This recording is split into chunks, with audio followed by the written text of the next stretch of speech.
Hello everyone, this is Bill Apter at OneWrestling.com, and this is a disclaimer. You people have become so irritated by the comments made by star maker, self-proclaimed star maker, Kenny Bolin, that, well, we're giving him a form. There are a lot of people who actually like his personality. So I want to state that this new segment are strictly the opinions of Kenny Bolin, not my opinions. Okay, he says what he wants to say. No one here at OneWrestling.com is responsible for anything that this guy says except Kenny Bolin. Is he telling us the truth, or is it BS, which stands for Bolin Services? You'll have to decide that. So let's go right now to the wrestling reporter, me, and the heel supporter, Kenny Starmaker Bolin.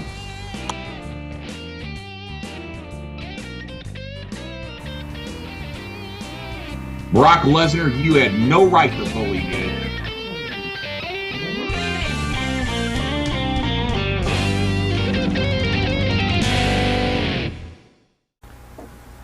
Hello everyone, for OneWrestling.com, this is Bill Apter, and welcome to episode 3 in the new series that you people have really gotten into, the heel supporter, that guy, and the wrestling reporter, that's me, Bill Apter, Kenny Bolin, the heel supporter.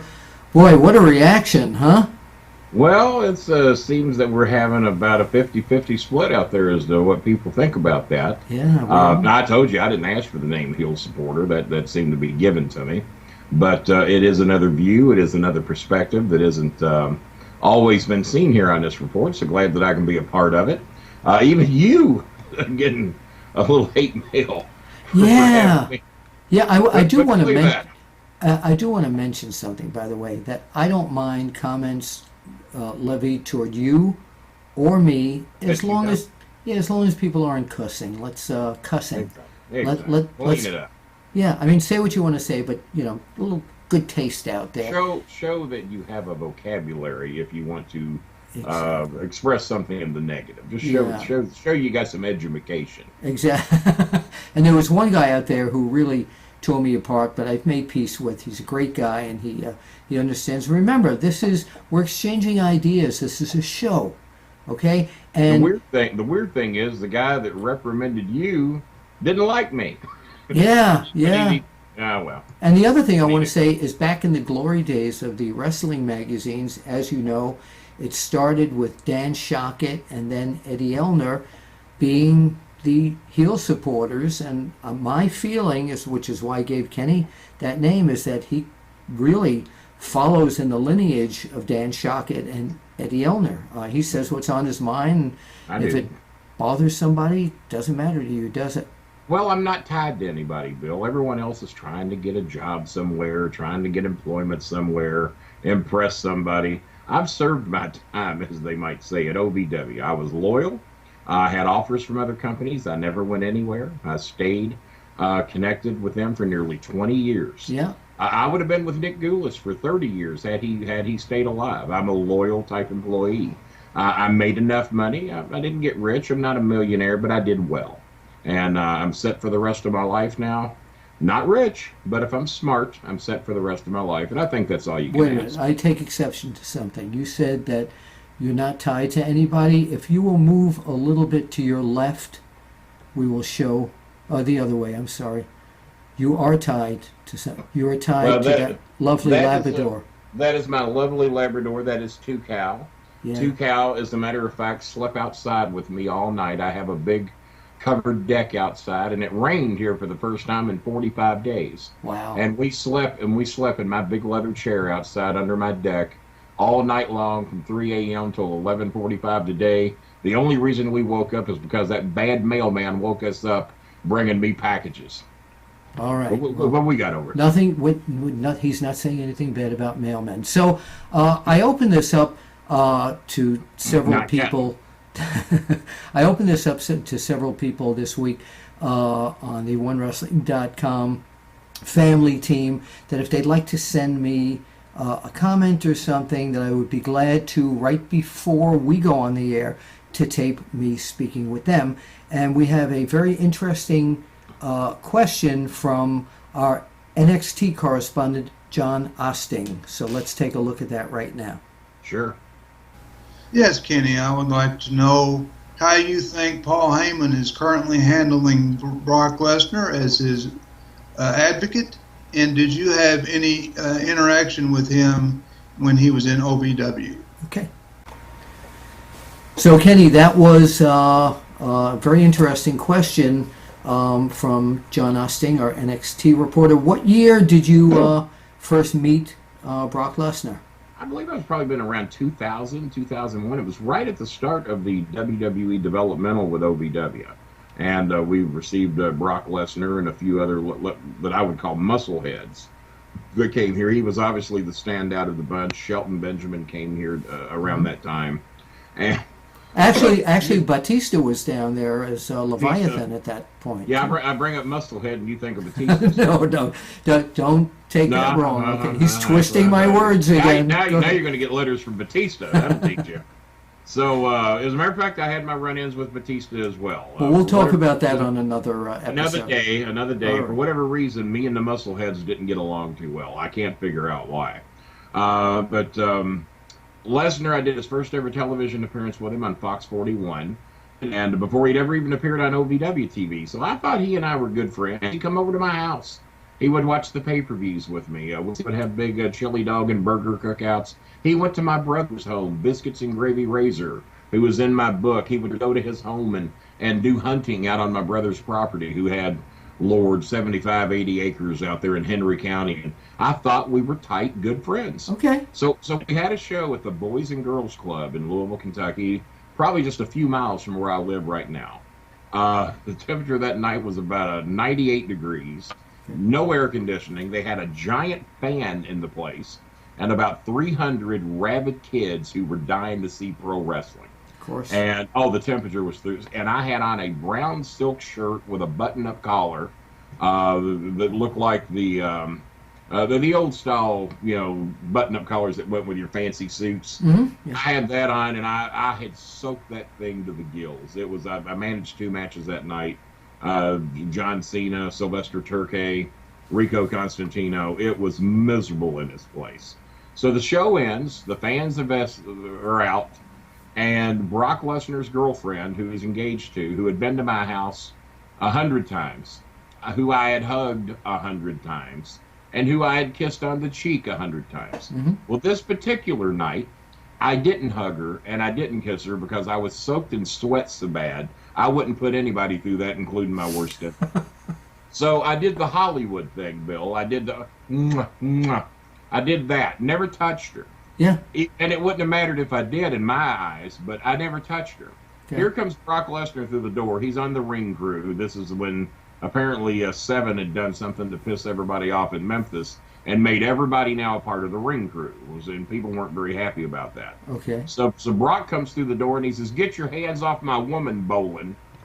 And I'm looking at him thinking, the show's over, Brock. There's no need to carry on anything here. The show's over.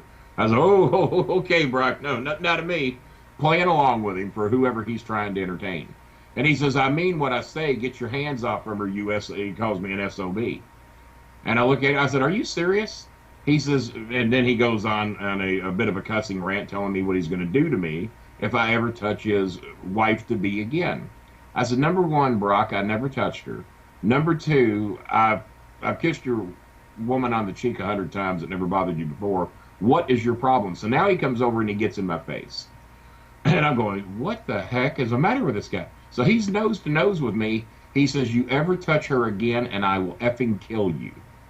I said, "All right, Brock, point made." And then his girlfriend says, "Brock, leave him alone. He never touched me." He turns to her. Can I say the B word here, Bill? No, you can just use the initial. It's okay. He turns over. He says, "Shut up, B. I ain't talking to you." So now she's hot. And then he looks at me again. I said, "You're out of line, pal." So he takes his hand and he pie faces me. Well, the worst thing I did is I didn't go down. It pissed him off that I did not go down. My son loses it. He's going, oh God, Dad's going to get killed. He runs downstairs and gets Sylvester Turkey, runs him back up. Turkey comes charging up there and gets up in Brock's face. He says, hey, he says, you want to fight somebody? Why don't you fight somebody your size that's capable of fighting you? He says, you want to fight? Fight me. Brock looked at him and walked away. So that's where Brock was then as opposed to where he is now, because now that might be a different story. So what you're saying, basically, you feel like you were being bullied. Oh, absolutely. I mean, Yeah. this big giant wrestler, a trained professional. I'm a manager, man. I mean, I took care of my wrestlers. I fed them. I babied them. I took care of them. I got them booked on their personal appearances, and here he is wanting to kill me.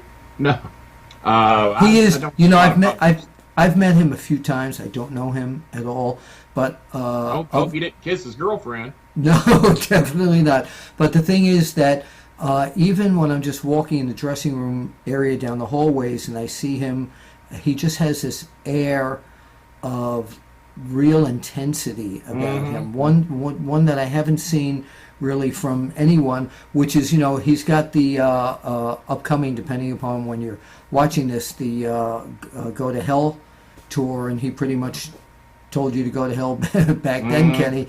And yeah, he's one of the most intense athletes, and just so intimidating. More so than almost anybody I've ever seen. I've been in the business for 20 years, and I'm normally proud to say I'm not scared of anybody. Yeah. That man scares me. Yeah, he scares everybody because can you imagine standing across from him in the ring? I have. All right. Hiding behind another wrestler normally, but Behind it. All right, so behind Turkey or Rico or Cena. let's move on to the second part of John Osting's question. He talked about Paul Heyman being the advocate, but I call This is the John Osting show all of a sudden. No. Yeah. But he talked about Paul Heyman. His question was Paul Heyman about being the advocate, and I know he calls him an advocate, but I still call him a manager. How do you think he is handling Lesnar as a manager? Well, that's funny. That's funny that you say that because he does go through great extent to point himself out as an advocate, not a manager, not a sidekick, not the various different adjectives that you could use to describe that position, but an advocate. But a much needed one because let's face it, I don't know that Brock Lesnar could say poop if he had a mouthful. He needs somebody to do his talking for him. In my opinion, at OVW, I should have been managing Brock Lesnar instead of John Cena. John Cena needed no help from me. We worked good as a team. He, I, and Rico Constantino were a good trifecta. But you should have managed Brock Lesnar? Oh, absolutely. I could have done a lot more for Brock under those standpoints. But they had him here as a babyface at that time with absolutely no intentions of making him a heel. John Cena, the good-looking pretty boy, who was doing a TV series at that time, went on to do a few movies. I forget the name of the TV series. You might be able to think of it. It was on UPN or something. But here, the boy with the Hollywood looks, is the heel with me, and then the guy who should have been the heel was Brock Lesnar, and we got that all wrong. Well, we didn't get it wrong. Jimmy Cornette got it wrong. He was the booker. So do you think?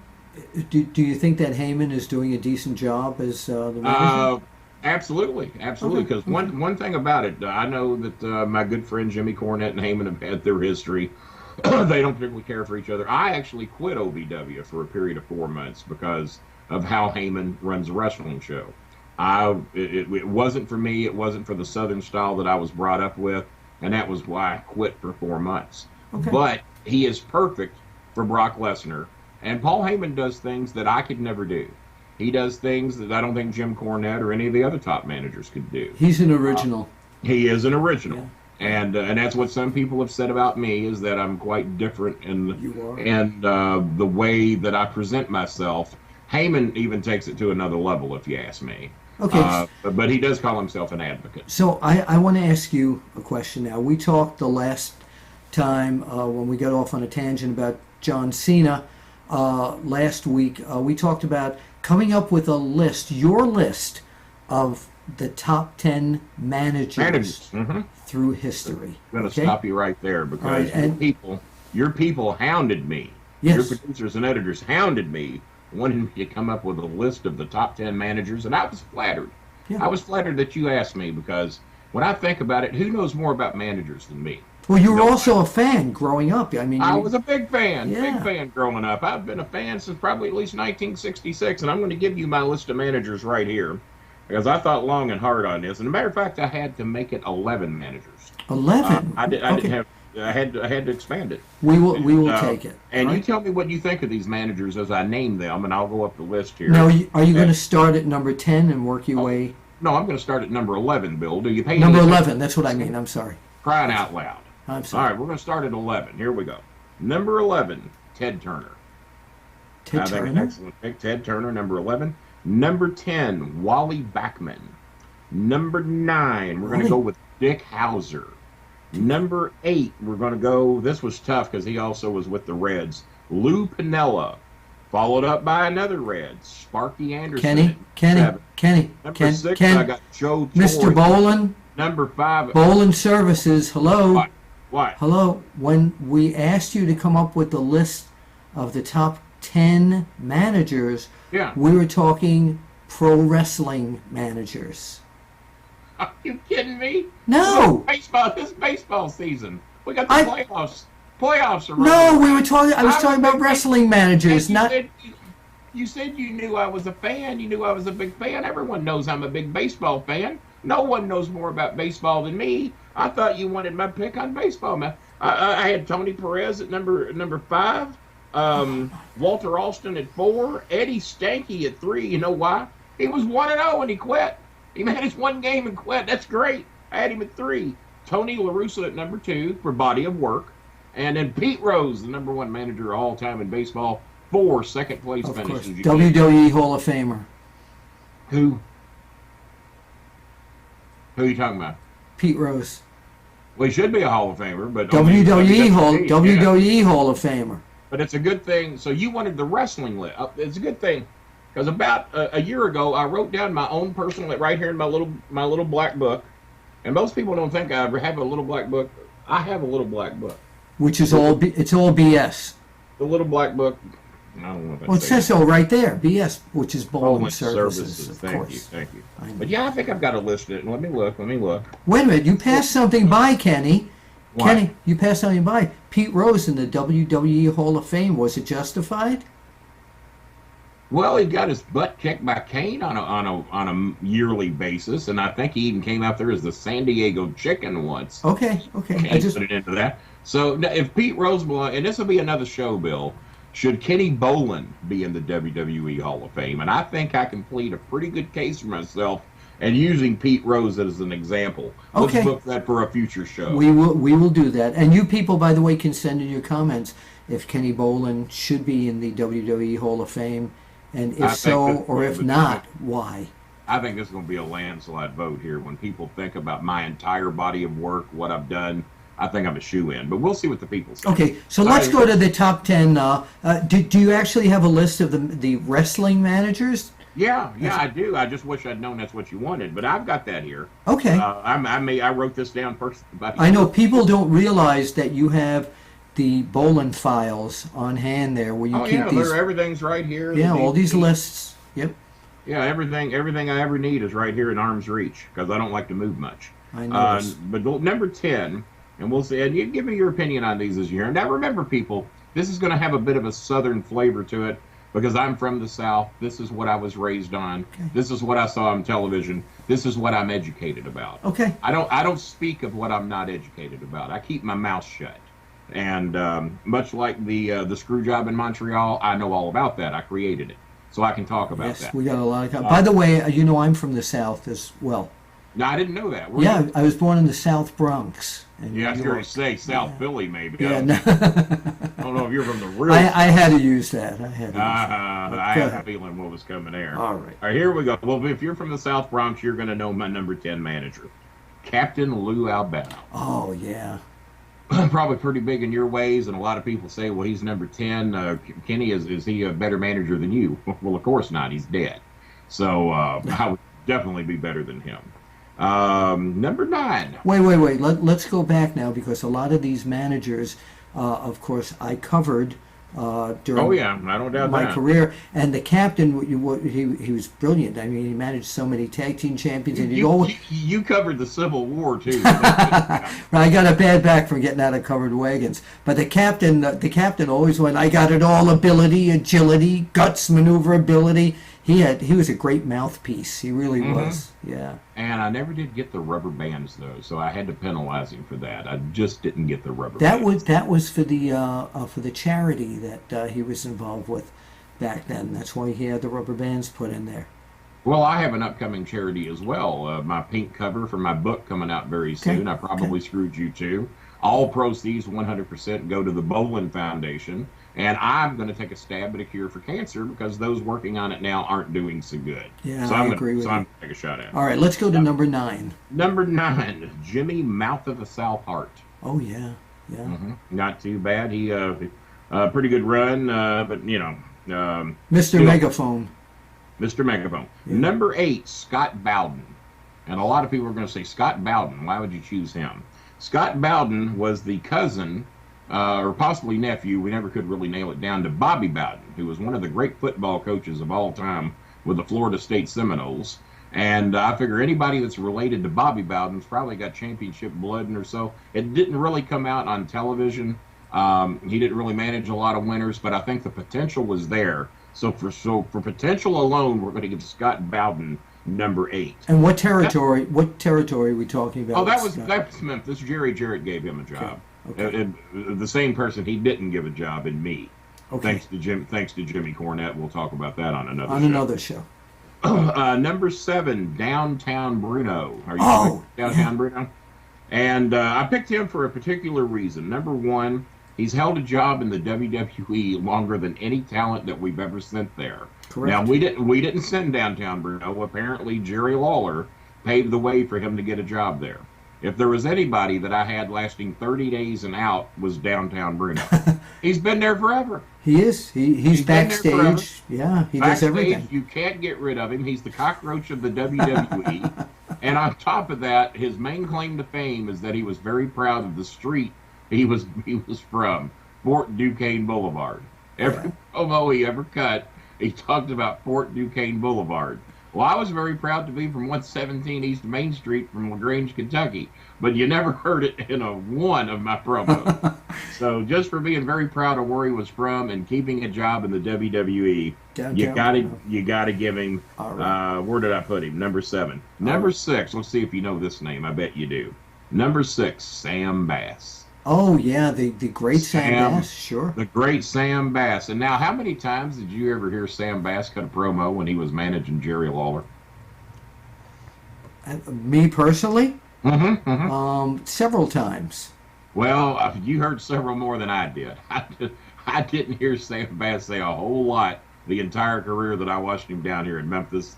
But you're a lot older than me, Bill. You've been around a lot longer. We've established that already. I think we mentioned that earlier, and maybe you saw some things. I might actually be ready for. No, I'm not that old. You're not that old. No.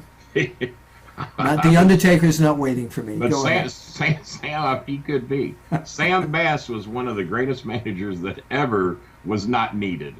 Some people say that about me and John Cena. Well, Cena didn't need Bolin. Well, some people are probably right. But Sam Bass was never needed for Jerry. But for whatever reason, they worked perfectly together. Yeah, and he died in a terrible auto accident that just devastated Jerry Lawler. I was in Florida. Jerry should have been in the car. I had just become friends with Jerry Lawler at that time. And I went around 1975. I went to Florida for 3 months to stay with my aunt, and I read about it on the plane coming back home. And you talk about devastated. Yeah. I loved Lawler and Bass. I mean, God, they were like a brother and uncle to me. And it just floored me that happened. And then when I found out Jerry was supposed to have been in the car, oh my, it was just tough. Yeah. Number 5, Mickey Poole. Familiar with Mickey Poole? Say that name again? Mickey Poole. You don't recall the name Mickey Poole? Oh, he's world famous. Poole? Probably, even though I've got Pool. Mickey Poole. I remember Ricky Poole. Mickey Poole managed Jerry Lawler. Some question whether or not he had all his facilities or not, but Mickey Poole managed Jerry Lawler, and he got Jerry's gas. He drove the cars. He took him to all the towns, and he managed Jerry Lawler in a match. And this went on for a while, but he managed Jerry Lawler in a hair match against Bill Dundee. There's just one problem. Jerry Lawler's hair was supposed to have been at stake, not Mickey Poole's. Well, when the match ended, they put Mickey Poole, somebody's hair had to go. So Jerry Lawler went to Mickey Poole and said, hey, I put your hair at stake in this match, which wasn't the case. You need to sit down and get your hair cut. Well, Mickey didn't want to do it. So they set him in the chair and they shaved him bald anyway. So he lost his hair for Jerry Lawler in a match against Bill Dundee that, from what I understand, he never found out about till they set him down in the chair and cut his hair. And that qualified him for. When you take one for the team like that, if that don't put you in the top 5 managers ever, I don't know what does. Okay, go ahead. Number 4, a name you may or may not be familiar with. I mentioned Eddie Stanky earlier, that Yes. he managed one baseball game and he quit. He ended up 1-0. He never managed another game. Well, somebody that I know very well did the same thing. My beloved mother, Ma Bolin. Ma Bolin, 1-0. You know who she managed? No. Jerry the King Lawler. Is that right? He's had more managers than anybody. Apparently so. Didn't have me, but he had my mother. Okay. I had a match at Six Flags Kentucky Kingdom to where I was managing the Hammer. He was known as the Hammer here, against Jerry Lawler. My mother had never been to one of my matches in her life.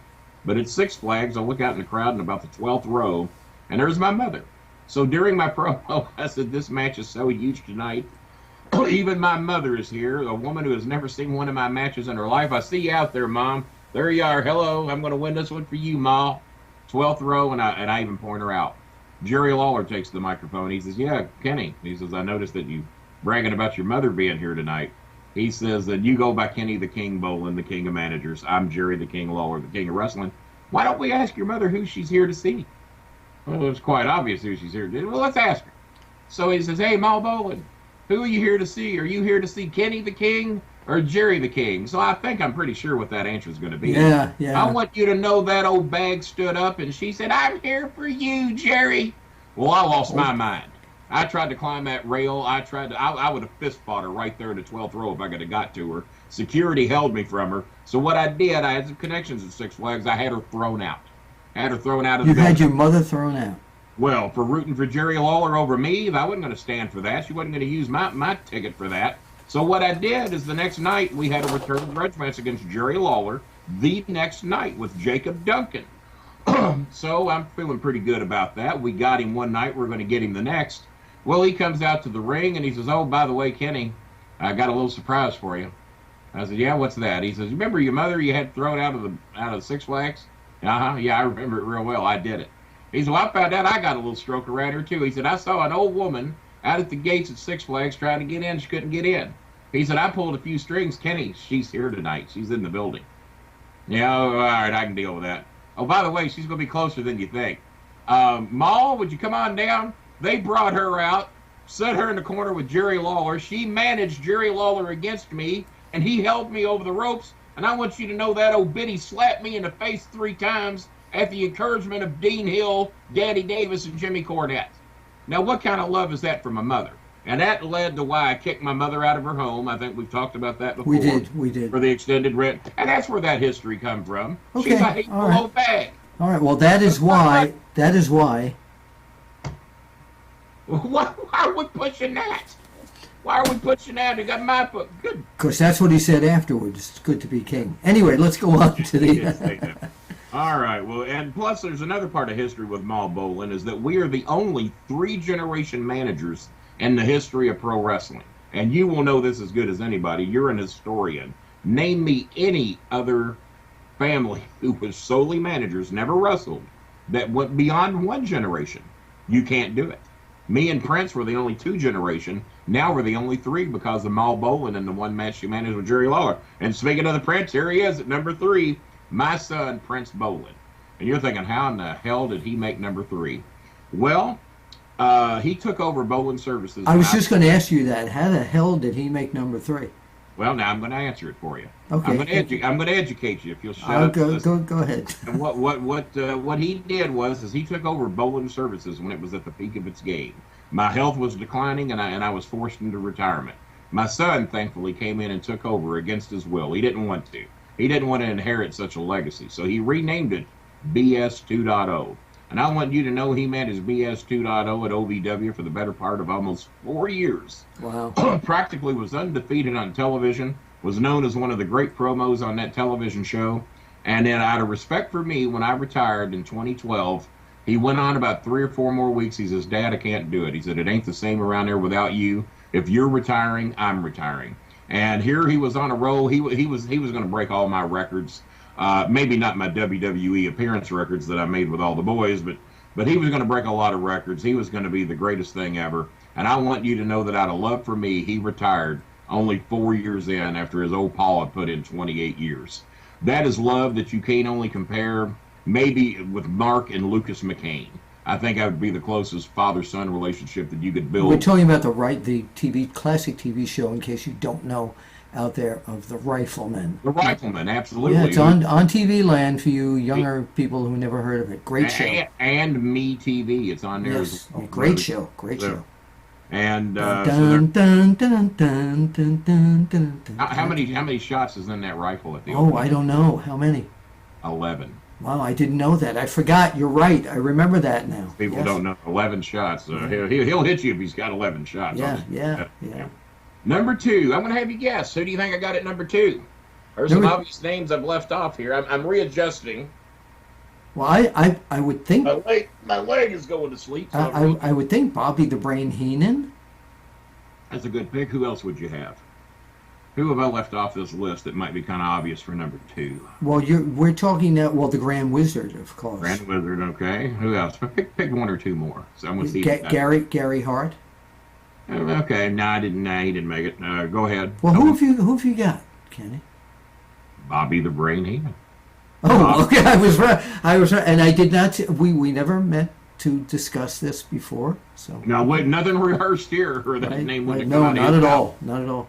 There's another name out there, but apparently you're in agreement with me, and I'm glad you didn't pick the name because obviously you agree with me. Yeah. That person is not deserving of the number 2, 3, 4, 5, 6, or 10 slot. So we'll talk about that in a minute. Bobby the Brain Heenan, one of the great managers of all time, but he was actually probably as good a wrestler as he was a manager. Yeah. Certainly a better bump taker than about anybody you'll see today. Is that right? I got to work one show with Bobby Heenan in Louisville, and it was totally improv. He did not want to rehearse a thing. He says, Kenny, I got a gift for you, and I'm bringing you a gift to present you, to establish you as the greatest manager ever in the history of wrestling, and that's all you need to know. And that's what we did. We went out there and we improv'd everything. It was one of the most exciting segments I ever did because it ends up in a brawl with me and him. It was totally... That's great. I would have loved to have seen that. Yeah, and I've got it on my DVD right here. A Decade of BS. It's on that DVD right there, and the Bobby Heenan bit is on there along with some Jimmy Valiant stuff with me and Valiant, Jerry the King Lawler. But where can you get that? Where can people find that? Go to Facebook. Go to my Facebook page. Just tell me what you want or need. The prices are well established. They're posted in my photo albums. But if you just need to know the price, just ask me. All right. You can get my Beats by Bolin headphones, my book, obviously. Just so many different things. But Bobby Heenan could have been number 1, but he was also a pretty good wrestler. And I'm rewarding managers here. And just one of the great bump takers that ever lived. No one took a bump as good as Bobby Heenan. So that brings us down to number 1. All right. All right. Now drum roll, egg roll, something. I'm going to give you 3 or 4 guesses as to who might be in that number 1 slot, and I've got all 3 of them. I know all 3. Let's hear them. Kenny Bolin, Kenny Bolin, Kenny Bolin. I can't fool you, can I? I can't fool the great Bill Apter. I don't think you could have fooled anybody out there. And it was obvious you obviously feel that way because you didn't throw any other names out there. You could have thrown 2 others. You could have said Kenny Bolin. Something just told me to say that. Something, well, it is very good that it did. Why am I the number 1 manager of all time? Body of work. 28 years in the business. Worked for Nick Goulas. Only reason I didn't work for him for 30 years is that he died on me. Danny Davis. The only reason I worked for him for 20 years is because he wouldn't die on me. So I had to stay. I was forced there because I'm loyal. I won't leave. There's many days me and Danny had meetings of, I wish you'd die, Danny Davis. But you know what? He wouldn't do it, and he's still alive today. Yeah. So I finally had to retire from the business just out of common decency. I couldn't go anywhere else because I didn't want to be deemed as a non-loyal participant of the business. Jimmy Cornette. Oh, his name didn't make the list, did it? You know, I was going to say, quite obviously, no, it didn't. Well, do you want to know why his name didn't make the list? Go ahead. Jimmy Cornette did not make the list. Once again, we have to talk body of work.